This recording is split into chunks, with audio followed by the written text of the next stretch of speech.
Hey, Kevin Inouye here, Fight Designer LLC. Why are you videoing from the bathroom floor, Kevin? Excellent question. Because I want to test and demo a shell ejecting prop, and I don't want to have to go hunting around for all the shells on the floor of my very messy garage shop. And this is probably the easiest place to chase them down.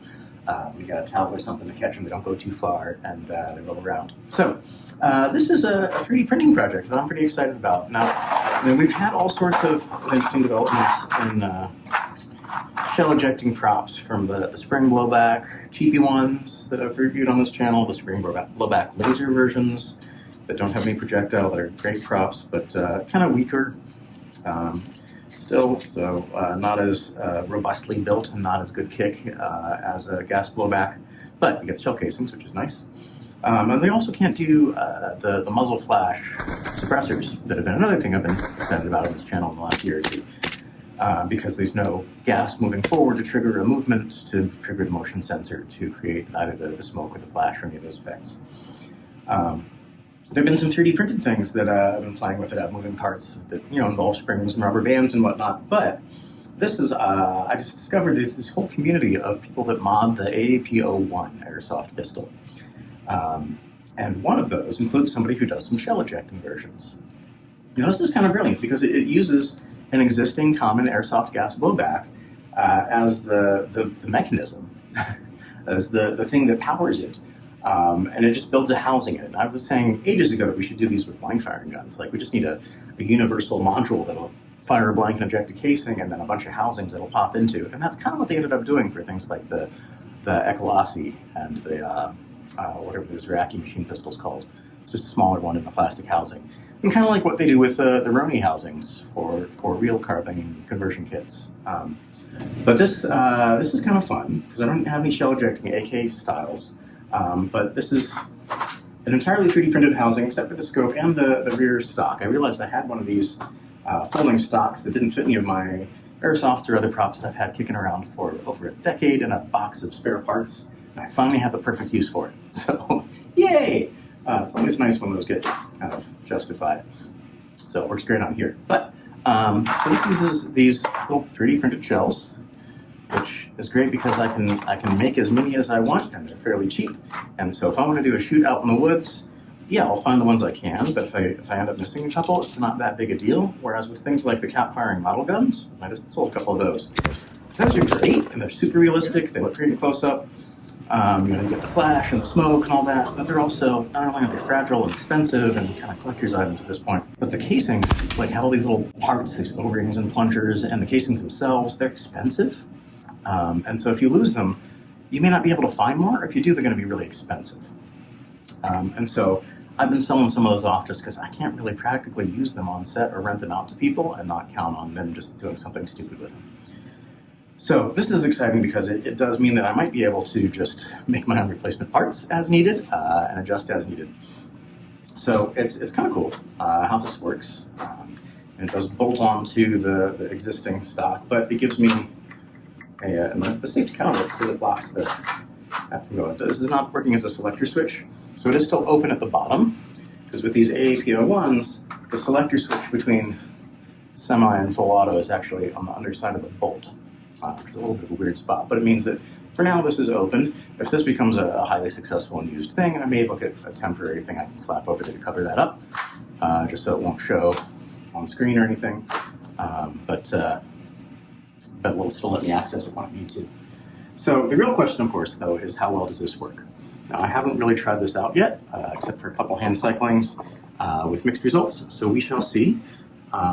It may get better or worse with time. I mean, because it's a 3D printed thing, there's this kind of a grain almost to it, right? Little lines, and so it's possible that if I printed some of this in a higher resolution, or if I finished it in some way that made it a little slicker, things might cycle a little better. I put a little graphite powder on it, both for the aesthetics and also because it works as a lubricant.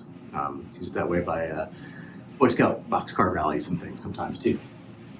So hopefully it'll actually help things cycle a little bit better. But let's see how this works. I just have the bottom of the magazine taped on right now. I just got the springs in yesterday, and so I wanted to make sure it worked before I more permanently attach anything. I've been printing these shells 4 at a time, and it does mean that I've gotten a little bit of the like flashing essentially on the sides of some of them. So we'll see if that interferes with things.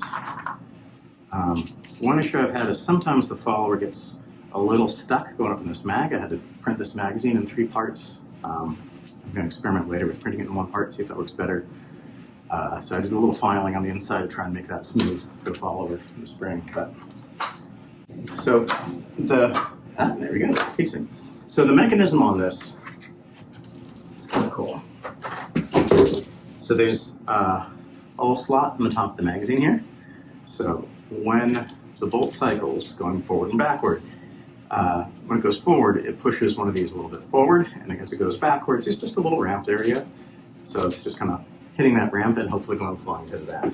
So the firing mechanism is still intact. You can still fire BBs, which means, this is threaded, I could still put one of those smoke and flash suppressors on here, and assuming it's still powerful enough gas is going through to move a little ribbon, I could have that fake muzzle flash and shell ejecting, if it all works. For now, let's put it back together as it was designed, and yes, these are standard picking rails, so I could put on grips and lights and things if I wanted to. But let's see how this goes.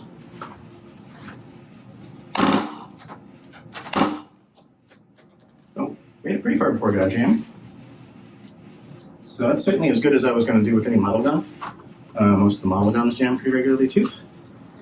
And gas is a lot cheaper than the model gun caps and a lot easier to find. So how many was that? 1, 2, 3, 4. At least. Jammed on the 5th. There might be another around here somewhere that I'll find when I stand up. I've got this on full auto, obviously. I don't see any reason why it would work different on semi-auto, but let's see if I can get some more. There's 2, 3. Up and jammed on 4.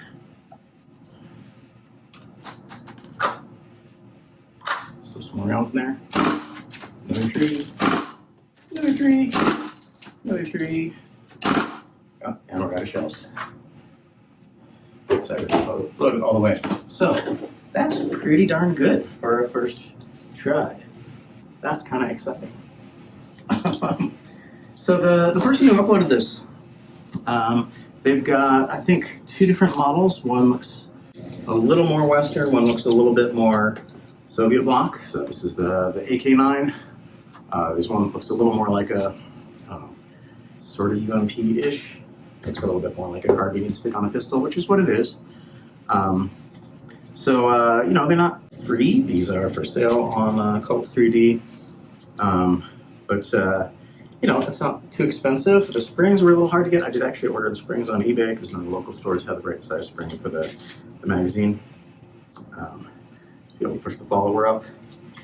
But the rest of it is 3D printed, and I now have the files. I only have one of those folding rear stock, so I might need to figure out a different 3D printed stock and see how sturdy that is.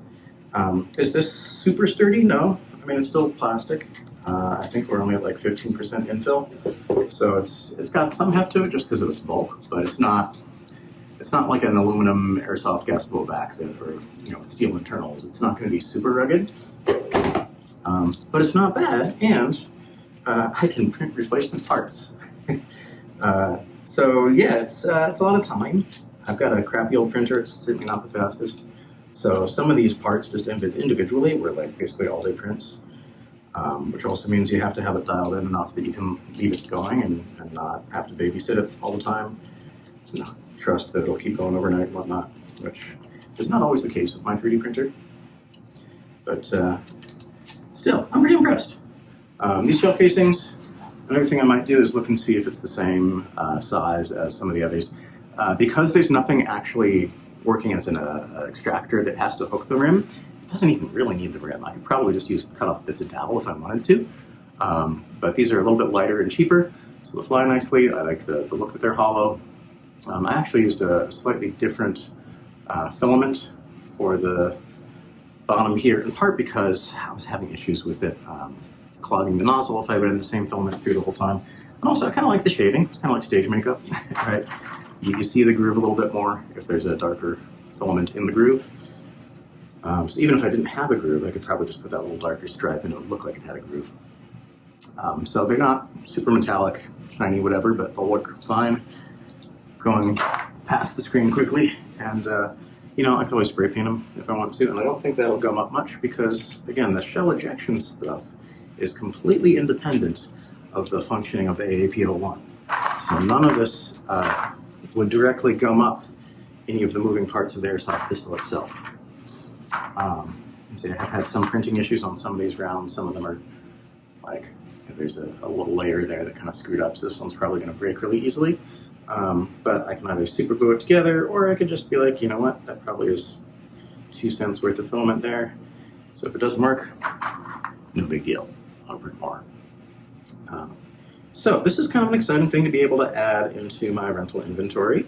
And I have 2 of the AAP01 pistols. They tend to run about, you can usually get them for about 100 on eBay.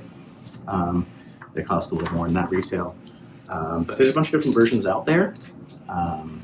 The initial one I got was the compact, and I did that one because I wanted it to work well with those suppressors. That's sort of an assassin look. I think it does a good job of that. But this one I wanted the longer barrel in case I needed it, which ended up not really needing it. But these are more common anyway and easier to find cheap on eBay. So if I wanted to, I could make multiple housings and swap the same pistol out, but that's kind of a pain. I could also get a couple other AAP01s that go in different colors too. I could try and print up some more of these if I wanted to. I don't know. It's a lot of work, but it's a cool project, and I'm excited that it works. That's pretty freaking cool.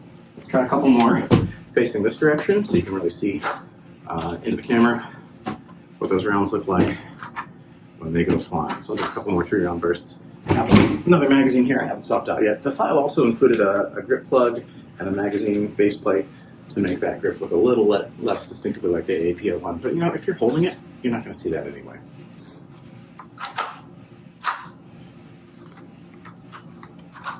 So, functions a lot like an AK. Oh, running out of gas. And a jam, but not bad. So if you just need a quick shot of someone getting off a couple bursts, or if you have enough patience to get a couple takes until you can empty a full mag, that'll probably work.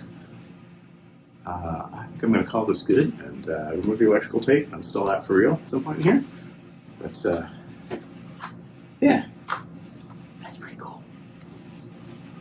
So until next time, Kevin Inouye, Fight Designer LLC and YouTube, author of the Theatrical Firearms Handbook. I'll be going to Seattle this weekend to teach an unarmed SAFT renewal. I've also been talking to folks up there and here around Eugene about doing a firearms for performers or firearms for filmmakers workshop, either more props oriented or more skills and stance oriented. I've been doing some actual firearms safety trainings around town as well, more into practical firearms training. That's been nice.